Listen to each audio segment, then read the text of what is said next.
एक दिन बेटे को, तारा के पुत्र को, रोहित को सांप ने डस लिया, और सांप ने जब डसा तो पुत्र को लेकर के तारा आई कि चलो बेटे का अंतिम संस्कार कर दूं, पता नहीं इसके पिता कहाँ होंगे। और रात्रि के समय जब गंगा के किनारे आकर रोने लगी तो हरिश्चंद्र पहुंच गए। देवी कौन हो तुम? कहा महाराज मैं अभागिन हूं, मेरे बेटे को सांप ने डस लिया। काश राजा हरिश्चंद्र समझाने लगे, कोई बात नहीं, ये तो विधि का विधान है। तारा बोली महाराज मुझे दुख इस बात का नहीं कि बेटा चला गया, दुख इस बात का है कि कल को इसके पिता मिलेंगे और पूछेंगे कि मेरा बेटा कहाँ गया, मैं क्या जवाब दूंगी। जब ये बात हरिश्चंद्र ने सुनी तो उन्हें लगा ये तो हमारा ही बेटा है। पूछा देवी क्या आपका नाम तारा है? हाँ हाँ। तारा समझ गई कि आप हरिश्चंद्र हैं। हाँ, वर्षों बाद आज यहाँ गंगा के किनारे इनकी भेंट होती है, बिछड़ने के बाद।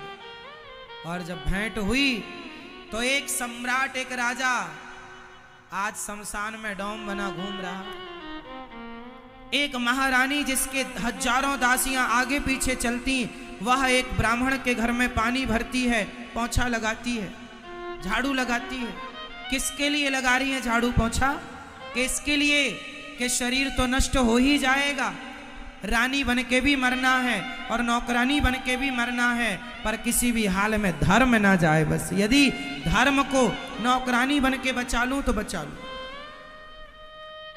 बचा लिया धर्म को। इसलिए मेरी मां, धन, आज के लोगों का लोभ बढ़ गया है, इसलिए वो धन को महत्व देते हैं, पर पहले के लोग धन से ज्यादा महत्व धर्म को देते थे। इसलिए हरिश्चंद्र जब कहने लगे कि बेटा मर गया है, पत्नी ने कहा कि आप खुद अपने हाथ से अंतिम संस्कार करो। राजा बोले मैं नहीं कर सकता, और आपको यदि करना है तो टैक्स देना पड़ेगा। खुद का बेटा मरा है और बेटे को जलाने के लिए टैक्स ले रहा है, कैसा बाप है? क्यों ले रहा है? क्योंकि धर्म की बेड़ियों में जकड़ा हुआ। बेटा मर गया तो भी धर्म नहीं छोड़ा, नहीं तो दुख में आदमी सब भूल जाता है, बाद में देखेंगे धर्म कर्म।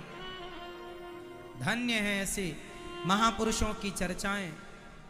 राजा हरिश्चंद्र ने कहा आधी साड़ी तो तारा ने अपनी उड़ाई है बच्चे को कफन के रूप में, आधी लपेटी है, और वहां का नियम ये था कि जो मुर्दा जलेगा उसका कुछ टैक्स जो हरिश्चंद्र के मालिक ने निर्धारित किया था वो देना पड़ेगा। अब कहां से लाए तारा, तो था नहीं उसके पास कुछ। तो हरिश्चंद्र ने कहा फिर अपने बेटे को गंगा जी में बहा दो, इसका कोई टैक्स नहीं। और जब बहाने चली तारामती अपने पुत्र को, देखिए धर्म, धर्म का मत, धर्म देखो, जो धर्मात्मा होगा वो अपने पुत्र के संग भी वही व्यवहार करेगा जो संसार के संग करेगा। धर्म सबके लिए है, कानून सबके लिए है, जो कानून आपके लिए है वही कानून मेरे लिए। जब बहाने लगी तब साक्षात भगवान प्रकट हो गए। वाह हरिश्चंद्र, हमने आपके धर्म की परीक्षा ली, आपकी पत्नी बिक गई, आप बिक गए, पुत्र मर गया, पर आपने अपने धैर्य को, अपने धर्म को नहीं छोड़ा, सत्य को नहीं छोड़ा। क्या जरूरत थी सारा राज्य दान करने की? पर नहीं, कह दिया है कि दूंगा तो दे दिया, दक्षिणा भी दूंगा, तो अपने आप को बेच कर जो पैसा मिला वो चुकाया। किसी का कर्जा खा के नहीं मरना। कई लोग पैसे ले लेते हैं किसी का, वापस करते ही नहीं। एक आदत बना लो अपनी, कभी कभी कभी किसी का धन खाकर मरेंगे नहीं। एक भी रुपया हमारे ऊपर ना हो किसी का। यदि आपके ऊपर किसी का 100 रुपए रह गया और आपने 100 रुपए किसी के नहीं दिए, तो अगले जन्म में आपको उसके घर का कुत्ता बन के आना पड़ेगा, नौकर बन के आना पड़ेगा, और 100 रुपए का हिसाब चुकाना ही पड़ेगा। आज नहीं कल चुकाओ। इसलिए किसी का कर्जा मत खाना। जो कर्जे का घी पीते हैं ना, कर्जा ले लेके गाड़ियां ले ली, कर्जा ले लेके घर खरीद लिया और बाद में चुकाते नहीं हैं। उतना ही लो जितना चुका सको, बाकी मरने के पहले सबका हिसाब किताब क्लियर करके जाना। तेरा 1 रुपए भी है तो भैया ये अपना 1 रुपए तू रख, हमें नहीं चाहिए तेरा 1 रुपए। वो 1 रुपए रह जाएगा तो हमें अगली बार फिर आना पड़ेगा 1 रुपए चुकाने के लिए। जीवन बिल्कुल स्पष्ट हो, एक रिश्ता भाई भाई का, हिसाब पाई पाई का। कहावत है हमारे यहां, रिश्ता जोर से, रिश्ता भाई भाई का और हिसाब पाई पाई का। 1 रुपए ना आपके ऊपर किसी का। हाँ, मेरे किसी ने 1000 रुपए खा लिए तो खा लिया तो मैं माफ कर दूं, कोई बात नहीं, तुम खा लियो, पर खाने वाले को सोचना चाहिए मैं तो कोई बात नहीं, मेरा कुछ नहीं बिगड़ेगा, मैंने माफ कर दिया, जा तेरा भला हो। पर तुमने जो खा लिया 1000 रुपए, उस 1000 रुपए के चक्कर में आपको अगला जन्म लेना पड़ेगा, कुछ भी बन के आना पड़ेगा, चुकाना पड़ेगा। इसलिए कोशिश हो किसी से कोई लेन देन ना रह जाए, और अभी से आप तैयारी में लग जाओ, सारा हिसाब किताब चुकाओ और ईमानदारी से अपना जीवन, धर्ममय जीवन जियो। प्राण जाए पर सत्य न जाए, सिद्धांत बना लो कि ये आज से फलाना, आज से मैं सत्य ही बोलूंगा, भले मैं भूखा मर जाऊं पर मैं झूठ की रोटियां नहीं खा सकता। कसम खाओ कि सत्य के रास्ते पर चलेंगे। सुदामा 4 दिन तक भूखे थे तो क्या झूठ बोलना स्टार्ट कर दिया उन्होंने? मनुष्य का धर्म क्या है मेरी मां? सत्य बोलना। तो भगवान की कथा है, जितनी सुनो उतनी कम है। कथा मात्रैक जीवनम, कथा जीवन का अभिन्न अंग बन जाए। कथा सुनते रहो, सुनते रहो, सुनते रहो, इतनी सुनो कि प्यास ही ना मिटे। कथा सुन सुन के, वह तो कथा है। कथा हमेशा प्यास को बढ़ाती है, कथा प्यास को घटाती नहीं है, कथा प्यास को मिटाती नहीं है। कथा सदा प्यास को दुगना करती है, बढ़ाती है। इसलिए कथा, इसलिए कहा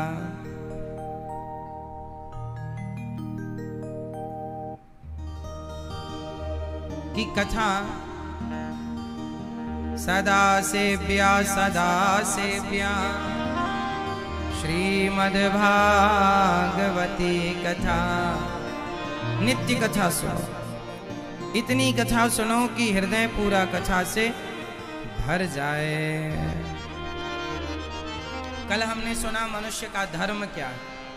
परहित सरिस धर्म नहीं भाई, परोपकार ही धर्म है, सत्य ही धर्म है।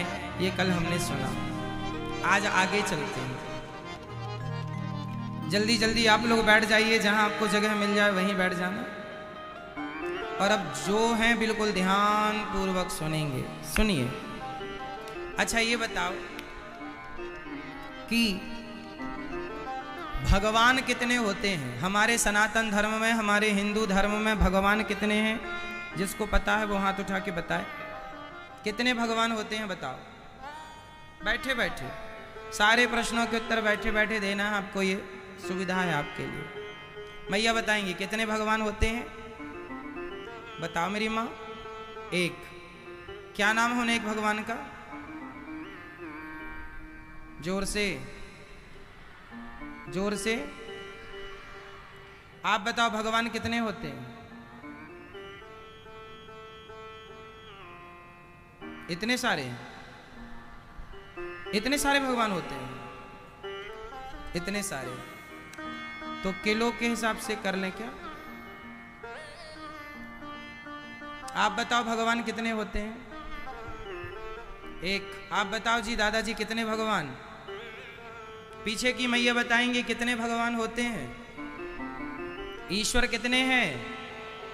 भगवान एक है। ईश्वर कितने हैं? सुनिएगा, जो हम कह रहे हैं सारी जिंदगी काम आने वाली बातें हैं। बहुत ध्यान से सुनिएगा, सबको सुनवाइएगा, कभी भूलिए मत इन बातों को।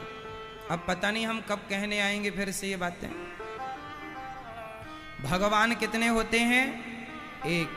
ईश्वर एक है, उन एक का नाम है श्रीमन नारायण। चाहे आप श्रीमन नारायण कहो, चाहे आप राधे श्याम कहो, चाहे सीताराम कहो, चाहे शंकर कहो, चाहे नारायण कहो, विष्णु कहो, राम कहो, ब्रह्मा कहो, शिव कहो, कृष्ण कहो, राम कहो, दुर्गा कहो, गणेश कहो, सबका मतलब एक ही है। अब आप कहेंगे सबका मतलब एक कैसे? समझो, भगवान एक ही होते हैं, भगवान के नाम और रूप अलग अलग होते हैं। एको ब्रह्म द्वितीयो नास्ति, ईश्वर एक हैं, उनके नाम रूप बहुत बहुत हैं। बताइए मिठाई कितने प्रकार की होती है? फटाफट बताइए। मैया बताओ, आप ज्यादा खाती हो ना मिठाई? बताइए मिठाई कितने प्रकार की होती है?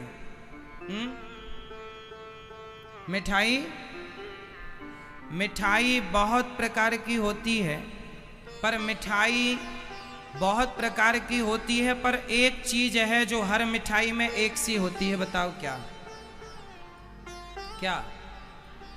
मीठा, चीनी, शक्कर। मिठाई बहुत प्रकार की हो सकती है, पर जो मिठाई में मिठास है वह एक ही शक्कर की मिठास है। हाँ या ना? जैसे मिठाई के नाम बहुत हो सकते हैं, मिठाइयों के आकार बहुत हो सकते हैं, मिठाइयों के रंग रूप बहुत हो सकते हैं, स्वाद भी अलग अलग हो सकते हैं, पर शक्कर एक सी ही है। उसी तरह ईश्वर के नाम रूप बहुत हो सकते हैं, पर मूल तत्व ईश्वर एक ही है, वह श्रीमन नारायण है। उन्हीं का नाम नारायण है, उन्हीं का नाम शिव है, उन्हीं का नाम कृष्ण है, उन्हीं का नाम राम है, उन्हीं का नाम हरि है, उन्हीं का नाम विष्णु है। कुछ भी आप नाम दे सकते हैं। मैया यशोदा ने उन्हीं का नाम बुलाया कनवा, उन्हीं को आप कहते हैं श्री गोविंद देव जी, उन्हीं को आप कहते हैं लड्डू गोपाल जी, उन्हीं को कहते हैं जगन्नाथ जी, उन्हीं को कहते हैं बिहारी जी, उन्हीं को कहते हैं बद्रीनाथ जी। अनेक रूप रूपाय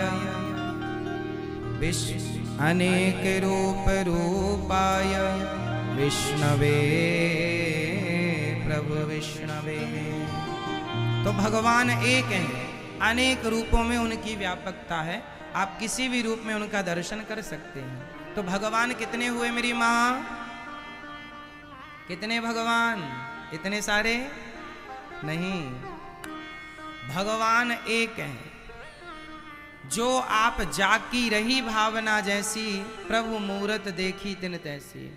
उस एक को ही कोई जगन्नाथ जी के रूप में देखे, कोई गोविंद देव जी के रूप में देखे, कोई बिहारी जी के रूप में देखे, कोई तिरुपति वाला जी के रूप में देखे, कोई राधा रमण जी के रूप में देखे, कोई राधा वल्लभ जी के रूप में देखे।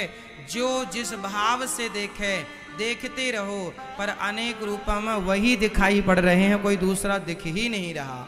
घड़े बहुत हो सकते हैं, घड़े बहुत हो सकते हैं, पर हर घड़े में माटी एक सी ही है, एक ही माटी है।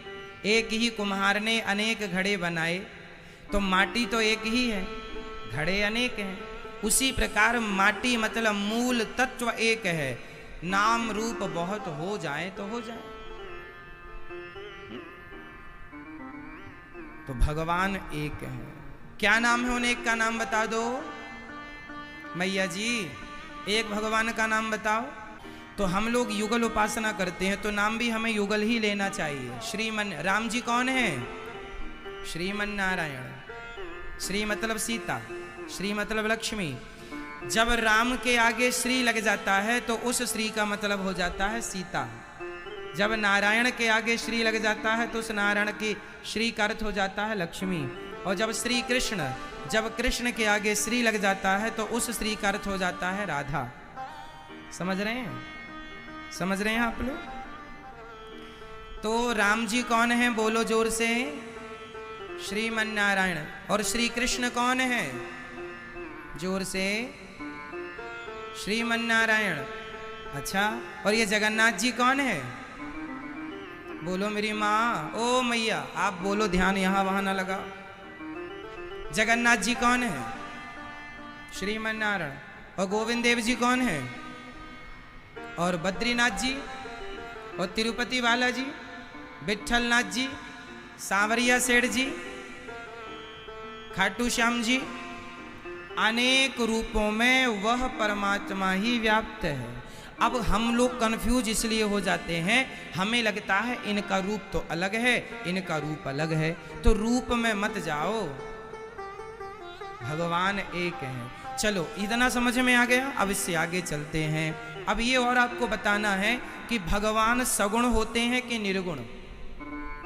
साकार ईश्वर के दो रूप हैं, एक साकार एक निराकार। जिसका कोई रूप है उसे तो साकार कहते हैं, जिसका कोई रूप ही नहीं है उसे निराकार कहते हैं। सगुण और निर्गुण। जिसका कोई आकार है वो साकार है, जिसका कोई आकार नहीं वो निराकार है। अब आपको फिर उत्तर देना है कि भगवान साकार हैं कि निराकार हैं? बताओ, ईश्वर साकार है या निराकार है? जोर से, जोर से बताओ, भगवान साकार हैं कि निराकार है? भगवान दोनों हैं। वह साकार भी है और निराकार भी है। कैसे? दोनों कैसे हो सकते हैं? सुनो, समझो, बहुत स्पष्ट, क्लियर। पानी साकार होता है कि निराकार होता है? पानी का कोई रूप है या नहीं? पानी निराकार होता, पानी का कोई आकार, इसलिए पानी निराकार होता है। पर वही पानी जब आप फ्रिज में रख देते हैं तो वही पानी बर्फ हो जाता है। तो पानी का तो कोई आकार नहीं था, पर बर्फ का आकार होता है।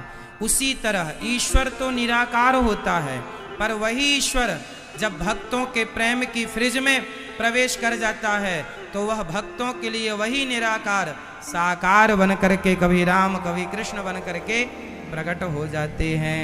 तो भगवान साकार भी हैं और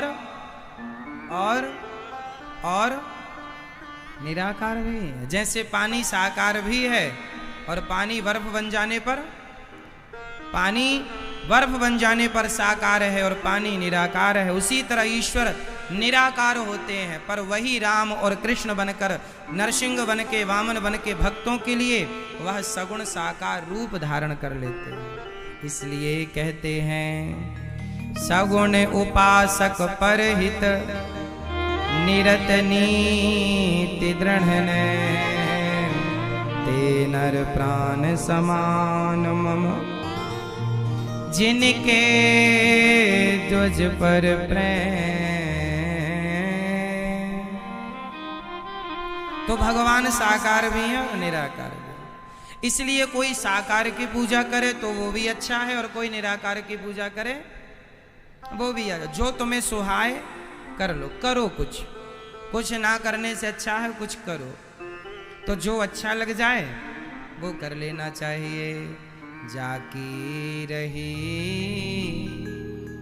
भावना जैसी प्रभु मूरत देखी दिन तैसी। बताइए, हमारे हिंदू धर्म में, सनातन धर्म में कौन सा मंदिर है जिस मंदिर में भगवान निराकार के रूप में व्यापक बैठे हैं? बताओ, हिंदू धर्म का वो कौन सा मंदिर है जिस मंदिर में भगवान निराकार रूप में बैठे हैं? गोविंद देव जी साकार हैं कि निराकार हैं? जोर से, सगुण है कि निर्गुण है? गोविंद देव जी सगुण साकार रूप में बैठे हैं। बताओ, हमारे सनकादि ब्रह्मा जी से प्रकट हुए 4, सनक, सनंदन, सनातन, सनत कुमार, ये हमेशा 5 साल के बच्चे ही रहते हैं। बाप के बाप हैं, बापों के बाप रहते 5 साल के, 5 वर्ष के। और यूं ही रहते हैं, बिल्कुल नंगे, छोटे 5 साल के बच्चे जैसे घूमते हैं, ऐसे इनके शरीर में कोई वस्त्र नहीं है, क्योंकि 5 साल के हैं ना, कोई विषय वासना तो 5 साल के बच्चे को सताती नहीं है। इसलिए ये हैं बापों के भी बाप हमारे, पर रहते 5 वर्ष के हैं। इन्हें कहते हैं सनकादि। बोलिए सनकादि भगवान की। सनकादि कौन कौन? सनक, सनंदन, सनातन, सनत कुमार। ये भगवान नारायण के प्रथम अवतार हैं। ये क्या करते हैं? ये ब्रह्मचारी बन करके सदा भक्ति का प्रचार करते हैं। जहां जाते हैं तो 4 में से 1 कथा सुनाने लग जाते हैं और 3 सुनने लग जाते हैं। ये सदा कथा सुनते हैं और सदा कथा सुनाते हैं। ये सनकादि। भगवान का दूसरा अवतार है वाराह। कौन सा अवतार है भगवान का? वाराह। बताइए वाराह भगवान ने किसके लिए प्रकट होकर क्यों अवतार लिया था? जल्दी जल्दी बताना है आज आपको। आज याद कराएंगे हम आपको 24 अवतार। चलो, वाराह भगवान का अवतार किस लिए हुआ था? कौन सा वो राक्षस था जिसे मारने के लिए वाराह भगवान ने अवतार लिया था? क्या नाम था उसका? जोर से, जोर से। हिरण्याक्ष। कौन सा राक्षस था? हिरण्याक्ष नाम का राक्षस था, जिसने पृथ्वी को पाताल में छिपा दिया था। उसे मारने के लिए वाराह भगवान ने प्रकट होकर के हिरण्याक्ष को मारकर, और वाराह भगवान ने किसकी स्थापना की थी? पृथ्वी की। जल्दी से दोहराओ। हिरण्याक्ष को मार करके भगवान ने किसकी स्थापना की?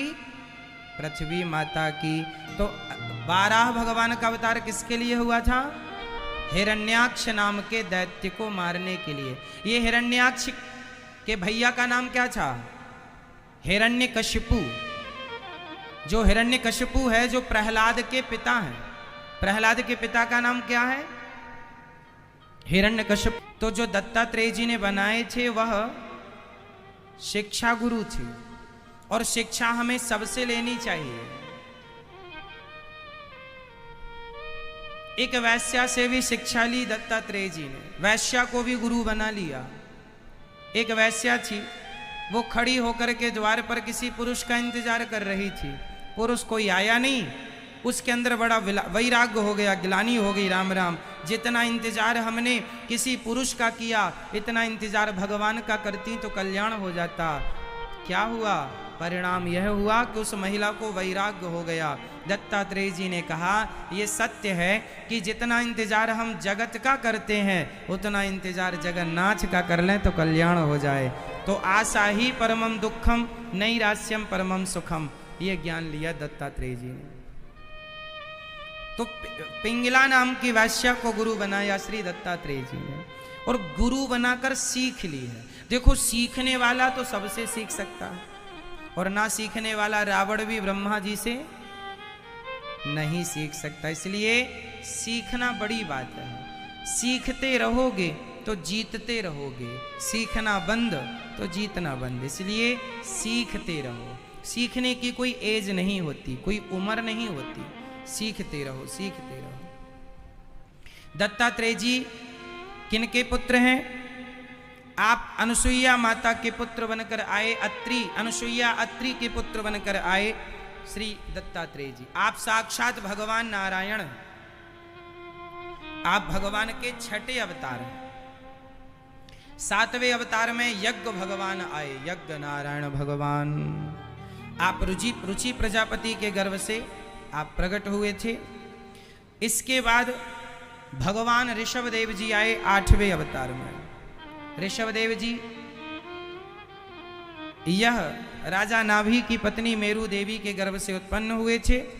फिर पृथु भगवान आए 9वें अवतार में, जिन्होंने पृथ्वी का दोहन किया, जिससे पृथु के नाम से इसका नाम पड़ा पृथ्वी, वरना पहले नाम था धरा, है ना। फिर 10वें अवतार में भगवान मत्स्य बनकर आए, मछली का अवतार धारण किया। 11वां अवतार भगवान का कच्छप, जब समुद्र मंथन हुआ तो पहाड़ को थामने के लिए कच्छप भगवान। 12वें अवतार में धनवंतरी अमृत लेकर प्रकट हुए समुद्र मंथन में। 13वां अवतार स्त्री का। बताइए वो कौन सा अवतार था जिस अवतार में भगवान ने महिला का रूप बनाया? मैया आप लोगों का अवतार लिया था भगवान ने, बताओ कौन सा? क्या नाम था उस अवतार का? मोहिनी। बोलिए मोहिनी भगवान की। इसके बाद 14वां अवतार था भगवान का नरसिंह अवतार। आप बताओ बेटा, नरसिंह अवतार भगवान ने किन के लिए लिया था? केवल आप बताओ। बताओ, आप ही बताओ। नरसिंह अवतार भगवान ने किन के लिए लिया था? हाँ, आप बताओ किसके लिए लिया था नरसिंह अवतार? किसके लिए? भक्त प्रहलाद के लिए। और हिरण्यकश्यपु को मारकर पुनः धर्म की स्थापना की। 15वां अवतार भगवान ने लिया वामन अवतार। आप बताइए वामन अवतार भगवान ने किसके लिए लिया था? सिर्फ आप बताइए। हाँ, राजा बलि से कितनी पग भूमि मांगी भगवान ने? राजा बलि से कितनी पग भूमि मांगी भगवान ने? और 3 पग मांग कर कितने पग में नाप ली? 2 पग में नाप ली। तीसरा पग कहां रखा था? राजा बलि के मस्तक पर। आप लोग देखो सब जानते हैं, अच्छे श्रोता हैं आप लोग। भगवान का 16वां अवतार हुआ है परशुराम जी। भगवान का 16वां अवतार कौन सा है? परशुराम जी। बताओ परशुराम जी का अवतार किस राक्षस को मारने के लिए हुआ था? किस दुष्ट को मारा था परशुराम जी ने? क्या नाम था उसे जिसको श्री परशुराम जी ने मारा था? उसका नाम था सहस्त्रार्जुन। क्या नाम था? सहस्त्रार्जुन। बड़ा दुष्ट क्षत्रिय था। तब परशुराम जी ने उसे मार करके पुनः धर्म की स्थापना की। ये सहस्त्रार्जुन वही अर्जुन है जिसने रावण को बंदी बना के, है ना, और रावण के 10 सिर पे उसकी पत्नी दीपक जलाया करती थी। इतना बड़ा बलवान था सहस्त्रार्जुन के रावण को भी, जैसे बाली ने कांख में दबाया रावण को, ऐसे इसने भी बंदी बना लिया था रावण को। रावण इसके सामने ऐसा था जैसे आपके सामने मच्छर है। जैसे आपके सामने मच्छर होता है, ऐसे सहस्त्रार्जुन के सामने रावण था। रावण की कोई वैल्यू नहीं थी, सहस्त्रार्जुन इतना पावरफुल था। उसे मारा था परशुराम जी। तो जो परशुराम जी रावण को, सहस्त्रार्जुन को मार सकते हैं, क्या वो रावण को नहीं मार सकते थे? तो रावण को इसलिए परशुराम जी ने नहीं मारा क्योंकि रावण के बहाने राम को मर्यादा की स्थापना करने आना था। इसलिए रावण को मारना राम जी का उद्देश्य नहीं था, मर्यादा की स्थापना करना उद्देश्य था। इसलिए, नहीं तो रावण को मारने वाले तो बहुत थे उस समय पे। ऑलरेडी भगवान का एक अवतार मौजूद था परशुराम जी के रूप में। 17वां अवतार है भगवान जी का व्यास जी, वेद व्यास जी। वेद व्यास जी किनके पुत्र हैं? वेद व्यास जी स्वयं पराशर नंदन सत्यवती के पुत्र हैं, माता सत्यवती। व्यास जी महाराज ने एक वेद को 4 भागों में डिवाइड किया। सामवेद, ऋग्वेद, यजुर्वेद, अथर्ववेद और 18 पुराण, भागवत महापुराण भी व्यास जी महाराज ने ही लिखी है। ये भगवान के 18वें अवतार हैं, 17वें अवतार हैं। 18वें अवतार में भगवान श्री राम जी, भगवान का 18वां अवतार कौन सा है? भगवान श्री राम जी क्यों आए? मर्यादा की स्थापना के लिए। 19वां अवतार है बलराम जी। बलराम जी जानते हैं जो भगवान श्री कृष्ण के बड़े भैया हैं, यह भी भगवान नारायण ही हैं। 20वां अवतार हुआ है भगवान श्री कृष्ण का। भगवान श्री कृष्ण कौन से अवतार हैं? 20वें अवतार। 21वां अवतार है बुद्धावतार, बुद्ध भगवान जो हो चुका है, बुद्ध भगवान। 22वां अवतार है हरि अवतार, हरि बन करके गजेंद्र को भगवान ने बचाया था। गजेंद्र का पांव पकड़ लिया था मगर ने, हरि बन के बचाया। 23वां अवतार है हंस अवतार। ब्रह्मा जी को भगवान नारायण ने हंस बनकर उपदेश किया था, यह हंस अवतार। और कलयुग का आखिरी जब चरण चलेगा तब 24वां अवतार अभी हुआ नहीं है, होगा। कलयुग के अंत में कौन सा अवतार होने वाला है? कौन सा अवतार? कल्कि अवतार। कलयुग के अंत में कल्कि भगवान आएंगे संबल ग्राम में विष्णु यश नाम के ब्राह्मण के घर में आकर, और पुनः धर्म की स्थापना करेंगे कल्कि भगवान। बोलिए कल्कि भगवान की 24 अवतारों की जय जय श्री राम। ये 24 अवतार। एक दिन व्यास जी महाराज ने 17 पुराण लिखकर भी उनका मन बड़ा उदास था, खिन्न था। पूछ लिया इनके, नारद जी आए, क्या हुआ, आप दुखी क्यों हैं, परेशान क्यों? क्या बताएं महाराज, हमने 17 पुराण लिखे हैं पर शांति नहीं मिल रही। शांति के लिए क्या करना पड़ेगा? भागवत जी लिखो। तब व्यास जी महाराज ने भागवत की शुरुआत की। महाभारत के युद्ध से व्यास जी भागवत जी को लिख रहे हैं। आइए भागवत जी का अर्थ क्या है, क्यों व्यास जी ने लिखी? जब तक व्यास जी ने भागवत जी नहीं लिखी ना, तब तक व्यास जी को शांति नहीं मिली। शांति के लिए वेद व्यास जी महाराज ने भागवत जी को लिखा। और जब भागवत जी कहां से शुरू की? महाभारत के युद्ध से। अब आइए हम महाभारत के युद्ध में आपको लेकर चलते हैं। देखो, महाभारत का युद्ध किसी के घर में नहीं होना चाहिए, परंतु जो महाभारत का युद्ध हो चुका है उस युद्ध से हमें ऐसी शिक्षा लेनी चाहिए जो व्यक्ति उस युद्ध से शिक्षा लेगा उन्हीं के घर में महाभारत नहीं होगा, और जो उससे शिक्षा नहीं लेगा उनके घर में आए दिन महाभारत होगा। इतिहास हमें सिखाता है, इतिहास को कभी हमें नजरअंदाज नहीं करना चाहिए, इग्नोर नहीं करना चाहिए। इतिहास हमें बहुत कुछ सिखाता है। क्या सिखाता है? आज आइए हम महाभारत से कुछ सीखेंगे। क्या सीखेंगे महाभारत से? बहुत कुछ सीखने को। महाभारत से आज हम ये सीखेंगे कि पहले तो ये जान लो कि महाभारत, आज मैं आपसे एक छोटा सा सवाल करता हूं, क्या महाभारत को रोका जा सकता था? बताइए, क्या महाभारत को रोका जा सकता था? यदि रोका जा सकता था तो कौन रोक सकता था? कौन रोक सकता था? जोर से, जोर से। कौन? भीष्म पितामह। भीष्म पितामह रोक सकते थे तो उन्होंने तो बहुत कोशिश की थी, उनसे नहीं रुका। उनकी बात कोई मानता ही नहीं था। ये दुर्योधन अपने से बड़ों की बातें थोड़ी मानता था।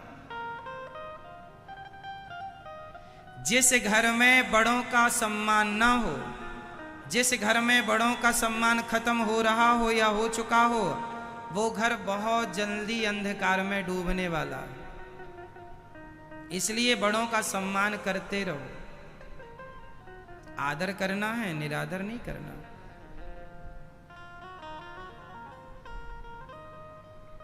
ठीक है? अब बताओ, महाभारत कौन रोक सकता था पितामह भीष्म के सिवा? कौन? भगवान श्री कृष्ण। तो वो तो गए ही थे शांति दूत बन के रोकने, उनसे भी नहीं रुका। कौन रोक सकता था? धृतराष्ट्र। बूढ़े की कोई मानता ही नहीं, अंधे थे।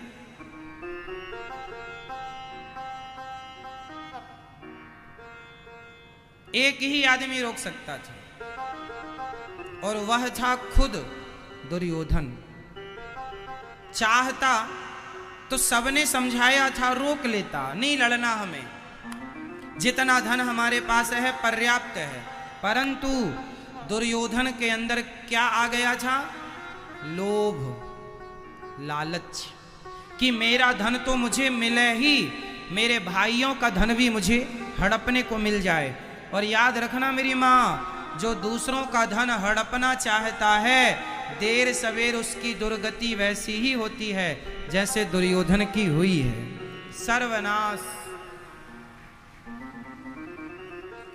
इसलिए एक बात समझ लीजिए कि जितना आपका है उतने में आप खुश रहना सीख लो। जो आपका नहीं है उसे कभी देखना भी नहीं चाहिए। पांडवों के साथ दुर्योधन ने क्या किया? जुआ खेला।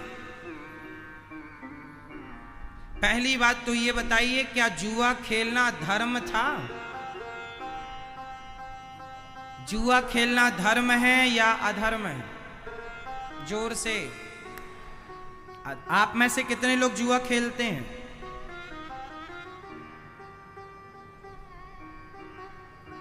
जो खेलते हैं, आजकल तो हमारी माताएं भी लूडो वूडो खेलती रहती हैं मोबाइल में, ये भी जुआ है। आजकल तो क्रिकेट में जुआ होता है, हर जगह जुआ है। इसलिए मेरी प्रार्थना है, कभी कभी कभी जुआ मत खेलना। जुआ खेलोगे तो नाश नहीं होगा, सीधा सर्वनाश, सीधा। इसलिए जुआ मत खेलना। कौरवों ने जुआ खेला, क्या हुआ? क्या हुआ? सर्वनाश हुआ। आप लोग खेलेंगे, आप लोगों का क्या होगा? सर्वनाश की तैयारी रखिएगा यदि जुआ खेलते हैं आप लोग तो। आजकल के बूढ़े बूढ़े लोग जुआ खेलते हैं। जयपुर में जुआ खेलते हैं कि नहीं, जरा बताओ। जयपुर के लोग जुआ खेलते हैं कि नहीं? हाँ या ना मत कर दीजिए। नहीं खेलते? अच्छा, फिर जयपुर अच्छा है। कुछ लोग तो मंदिर प्रांगण में जुआ खेलते हैं, वहां बैठ के, मंदिरों में। हाँ या ना? बता दो सबको कि जुआ खेला था कौरवों ने, सर्वनाश हुआ। जुआ खेला था पांडवों ने, उनका 12 साल का वनवास और 1 वर्ष का अज्ञातवास हुआ। किसके कारण? जुआ खेलने के कारण। भरी सभा में पत्नी की लाज लुटी, किसके कारण? जुआ के कारण। इसलिए जुआ ताश कभी नहीं खेलना चाहिए।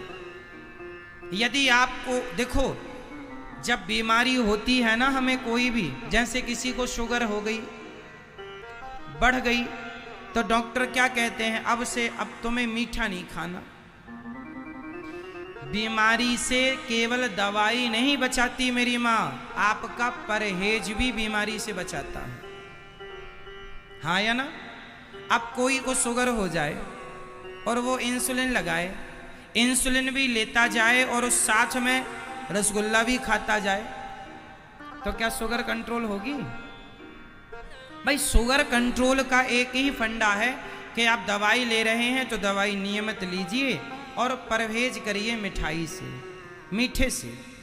उसी तरह यदि जीवन में शांति पाना चाहते हैं तो आपको जुआ, शराब इत्यादि से सदा परहेज करना पड़ेगा, तब जीवन में शांति होगी। आज लोग कहते हैं कि महाराज जी बड़ी अशांति है, इसलिए अशांति है कि आपके जीवन में परहेज नहीं है कुसंग से। आप परहेजी नहीं, आप परहेज नहीं करते, जुआ खेलने लग जाते हैं। जुआ खेलने से बताओ किसका घर बसा है? बसे बसाए घर उजड़े हैं, शांतियां भंग भई हैं जुआ से। किसी को शांति मिली हो जुआ खेलकर तो मुझे नाम बता दो उसका। इसलिए मेरी मां, दुर्योधन अत्यधिक लालची किस्म का व्यक्ति था। दुर्योधन कैसा था?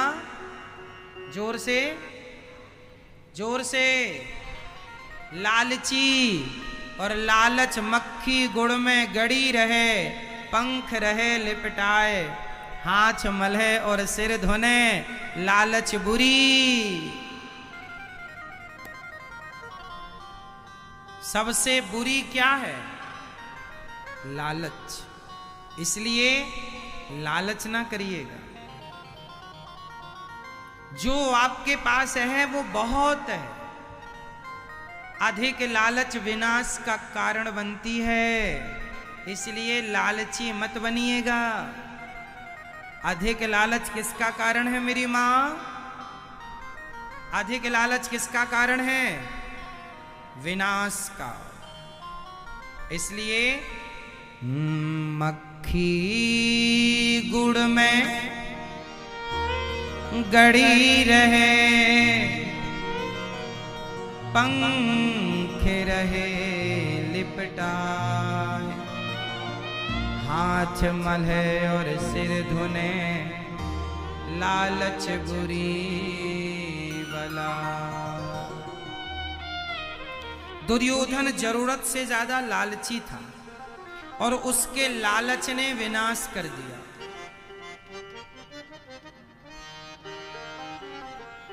अच्छा, दुर्योधन ने किसका धन हड़पा?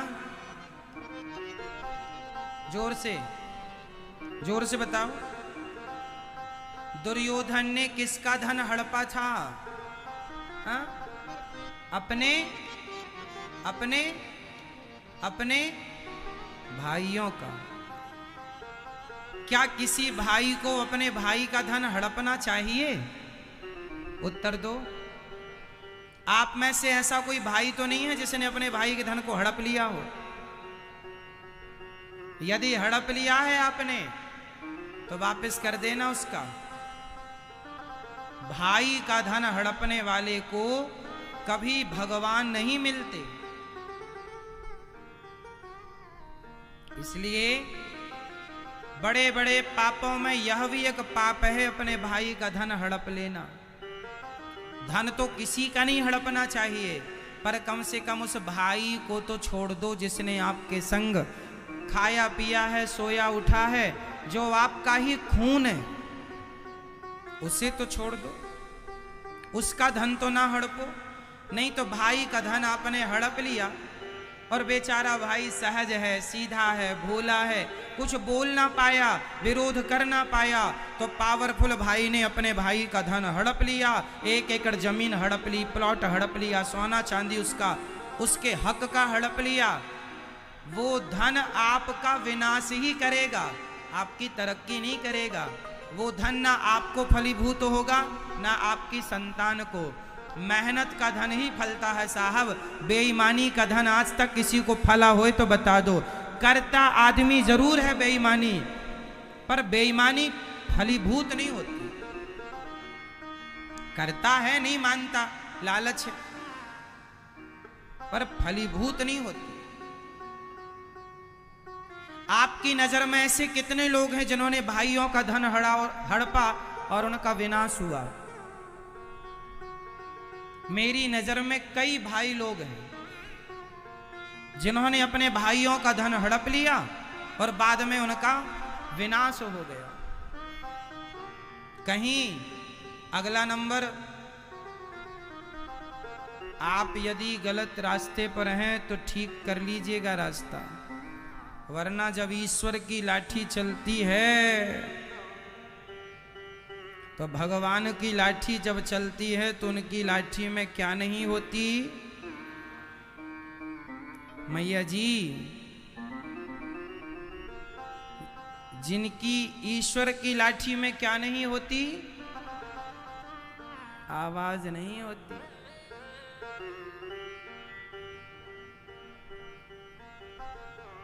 इसलिए ईश्वर थोड़ा देर से निर्णय करते हैं, पर जब करते हैं ना न्याय, मजेदार। इसलिए दुर्योधन का सर्वनाश हो गया केवल लालच के कारण। जितना खुद का था उसी में संतुष्ट रहता तो ये विनाश की घड़ी क्यों आती? लेकिन इसका भी मिल जाए, इसका भी लूट लूं। खुद की पत्नी तो है ही, दूसरों के पत्नी को भी भरी सभा में उसके कपड़े उतार रहा और कहता है मेरी जंघा में आके बैठ जाओ। लो, तेरी खुद की पत्नी नहीं है मूर्ख आदमी, खुद की लुगाई है, पर दूसरों की पत्नी को कहता है मेरी जांघ में आके बैठ जाओ। अब ऐसों का सर्वनाश नहीं होगा तो क्या होगा?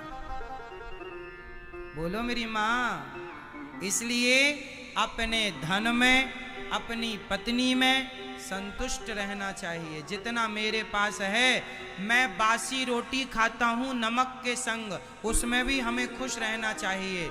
हम बासी खा के सुखी रहें, पर पड़ोसी 56 भोग खाता हो, हमें कोई फर्क ना पड़े कि वो क्यों खाता है या कैसे खाता है। हम क्या खा रहे हैं, हमें इससे खुश रहना चाहिए।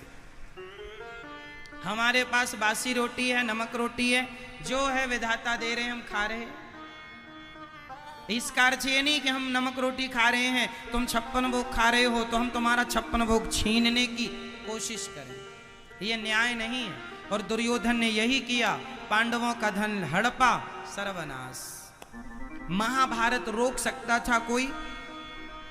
खुद दुर्योधन रोक सकता। इसलिए कहता हूं कि जब आपके अंदर गलत विचार आए तो सत्संग करो, बड़ों की मानो, सुनो, गलत निर्णय मत लो। वह एक निर्णय सारी जिंदगी रुलाएगा, एक गलत निर्णय। चलो अब आगे चलते हैं। जब भगवान श्री कृष्ण शांति दूत बनकर आए तो माता गांधारी ने कहा, कन्हैया मेरे पुत्र को क्षमा कर दो, कन्हैया मुझे माफ कर दो, कन्हैया तुम आए और तुम्हारा हमने कोई सम्मान नहीं किया, हमारे दुष्ट दुर्योधन ने तुम्हारा अपमान कर दिया। तब वहां भगवान श्री कृष्ण ने कहा, माँ यदि माफी मांगनी ही है तो मुझसे ना मांगो, अपने बेटे दुर्योधन से माफी मांगो। गांधारी को चक्कर आया, कन्हैया मैं अपने बेटे से माफी क्यों मांगू? माँ इसलिए माफी मांगो क्योंकि आपने सही वक्त पर पुत्र को सही संस्कार दिए होते तो आज ये महाभारत की स्थिति उत्पन्न ना होती। आप इसलिए माफी मांगो कि बेटा मैं तुझे सही संस्कार ना दे पाई, इसके लिए माफ कर दो। आपसे मेरा एक सवाल है, आप कौन सी मां हो? महाभारत में 2 माओं का नाम ले रहा हूं मैं। एक मां है कुंती मां, एक माता है कुंती माता और एक माता है गांधारी माता। आप कौन सी माता बनना पसंद करोगी, गांधारी माता या कुंती माता? जोर से। आप कौन सी माता बनना पसंद करेंगी? गांधारी क्यों नहीं? गांधारी क्यों नहीं? जयपुर में आज भी कुछ गांधारी माताएं पाई जाती हैं। कौन सी माता गांधारी हैं? अब मैं उसकी पहचान बता रहा हूं। गांधारी माता वह माता है जिसका बेटा भले भरी सभा में किसी महिला के कपड़े उतारता हो, पर मां तो पट्टी बांधे बैठी है। जो महिलाएं अपने बच्चों की गलती देख कर भी आंखों में पट्टी बांधी हैं, वह गांधारी ही तो हैं। जो बच्चों की गलतियों पर भी उन्हें रोकती नहीं है, टोकती नहीं है, समझाती नहीं है, वो माताएं कौन सी माताएं हैं? जिनकी आंखों में क्या बंधी है? जोर से। पट्टी। आप लोगों ने पट्टी तो नहीं बांध रखी? आजकल की कुछ माताएं ऐसे ही हैं, बच्चे गलती करते हैं, माँ बाप रोकते नहीं। अरे बच्चे गलती करें तो रोको, डांटो, 2 थप्पड़ भी मारना पड़े मारो। आज का ये मारा हुआ थप्पड़ कल उनके लिए वरदान बन जाएगा। लाड़ करना अच्छा है, प्यार करना अच्छा है, पर समय आने पर बच्चों को डांटना यह माँ बाप की परम जिम्मेदारी है। जैसे वो सही रास्ते पर चलें वैसे सही रास्ते पर चलाना यह माँ बाप का कर्तव्य है। आजकल के माँ बाप कैसे हैं? माँ हो गई गांधारी और बाप हो गया धृतराष्ट्र। कुछ बाप धृतराष्ट्र टाइप के होते हैं, बच्चे गलती कर रहे हैं पर वो देखना ही नहीं चाहता, वो देखना ही नहीं। कुछ माँ बाप ऐसे हैं जिन्हें पता है कि हमारा बेटा गलत है, पर वो समझाते नहीं अपने बच्चों को, डांटते ही नहीं। आपका ना डांटना, आपका ना समझाना आप ये समझ लो कि फिर आपका बेटा दुर्योधन बनेगा। दुर्योधन के पिताजी कौन थे? धृतराष्ट्र। और माताजी?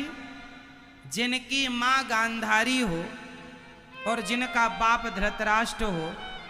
मां भी आंखों में पट्टी बांधे पड़ी है और बाप भी चलो आंखों का अंधा होते धृतराष्ट्र तो समझ में भी आता, पर बुद्धि और विवेक के भी तो अंधे हैं ये धृतराष्ट्र महाराज। तो जिसका बाप धृतराष्ट्र जैसा अंधा हो और मां गांधारी जैसी पट्टी छाप हो, तो बताइए बेटा तो दुर्योधन जैसा ही होगा। तो आप सावधान, आप कैसे मां बाप बनेंगे? आप मां बनना कुंती जैसी मां हो कुंती जैसी,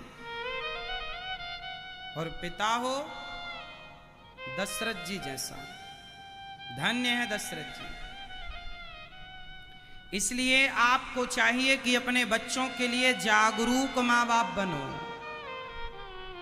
अच्छा, आपको पता है माता गांधारी ने अपने आंखों की पट्टी उतारी थी एक बार। कब? जब गांधारी के 99 बच्चे मर चुके थे। दुर्योधन से कहा था कल तू सारे कपड़े उतार के मेरे पास आ जाना, मैं तुझे कल बिना कपड़े के देखूंगी, तो जहां जहां मेरी नजर पड़ेगी वह तेरा शरीर वहां वहां वज्र का हो जाएगा। दुर्योधन चला तो भगवान ने कहा कहां जा रहे हो?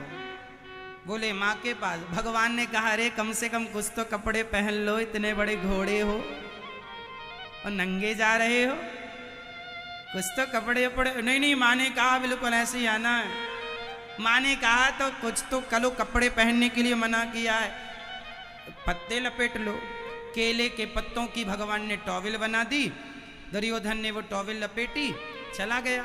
मां ने कहा बेटा कपड़ा तो नहीं है ना? मां कोई कपड़ा नहीं। और पट्टी हटाई तो गांधारी ने पहली बार पट्टी हटाई है। देखो जरा मां गांधारी को, यदि मिल जाती मुझे ये मां तो मैं एक बात जरूर कहता मां गांधारी से, मैं ये जरूर कहता मां आपने आंखों की पट्टी उतारी तो है, पर दुष्ट दुर्योधन को बचाने के लिए यदि आपने द्रौपदी की लाज को बचाने के लिए पट्टी उतार दी होती तो आज ये दुर्गति ही ना होती, आज ये नौबत ही ना आती। सही बताएं मेरी मां, पट्टी कब उतारना है, कहां उतारना है, किस समय पर कौन सा निर्णय लेना है, यह बहुत गंभीर बात थी। माता गांधारी ने पट्टी उतारी, गलत समय पर उतारी, पूरा शरीर वज्र का हो गया, पर जांघों में नजर पड़ी नहीं तो जांघें कमजोर रह गई। ये वही जांघें कमजोर रह गई जो बोल रहा था मेरी जांघ में आके बैठ जाओ द्रौपदी, मेरी गोद में आके। अब तुम दूसरों की पत्नी को अपनी गोद में बिठाओगे तो गोद कमजोर पड़ेगी, पड़ गई कमजोर। और भीम भैया ने गदा कहां मारा? जांघों पर, जबकि गदा युद्ध का नियम होता है कि गदा जांघ में नहीं मारी जाती। गदा युद्ध का नियम क्या होता है कि गदा का प्रहार जांघों में नहीं होता। तो जब नहीं होता